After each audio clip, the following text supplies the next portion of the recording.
এখানে আমরা যে প্রত্যাশা করতেছি, যদি এই প্রত্যাশা হলো যদি আবহাওয়াটা ভালো হয়, আমরা যদি ভালো রাখতে পারি, গাছগুলো আল্লাহ রাখে, তাহলে ভালো একটা বেনিফিট এখানে পাবো, ভালো দাম পাবো। বাজার ভালো আছে, বাজার থাকবে এরকম, আরও আসবে এখান থেকে, একটা বেনিফিট ভালো হবে, ভালো একটা দাম পাবো আমি। বিরামপুর কৃষি অফিস থেকে যে আপা আসে মাঠ পরিদর্শনে, আপা বিভিন্ন পরামর্শ দেয়, কীটনাশক সহ বিভিন্ন বীজেরও সহযোগিতা করে।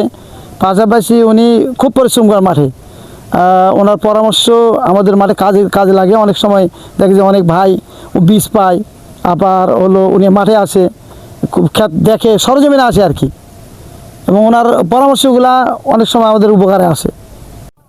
আমি 1.5 বিঘা মাটিতে শশা লাগাইছি, সে যাবত আমার 50,000 টাকা খরচ, তাই আমি 2 লক্ষ টাকা বেচার চিন্তা ভাবনা করতেছি।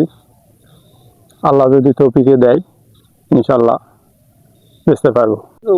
উপজেলা কৃষি অফিস থেকে আমাদের ম্যাডাম সাহেব আসে, উনি মোটামুটি ভালোভাবে পরামর্শ দেয়, ওনার পরামর্শ অনুযায়ী আবাদ করতেছি। ইনশাল্লাহ এখন বর্তমান ভালো আবাদ, ফসল ভালো আছে।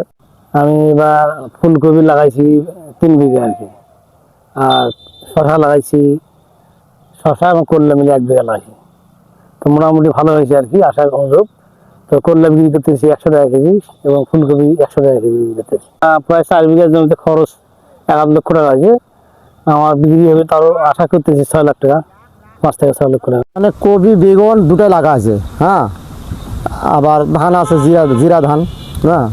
সার তো যেটা বাজার আছে, বাড়ে নাই, বাজার ঠিকই আছে, হ্যাঁ, সারের বাজার ঠিকই আছে। কারণ এই যে আমাদের পরিস্থিতি, এই যে দেওয়া মানে বৃষ্টিটা এখন আসে, মানে দুর্বল অবস্থা। তাছাড়া তো আগের দিন ভালোই আসলো, সুন্দর আসলো।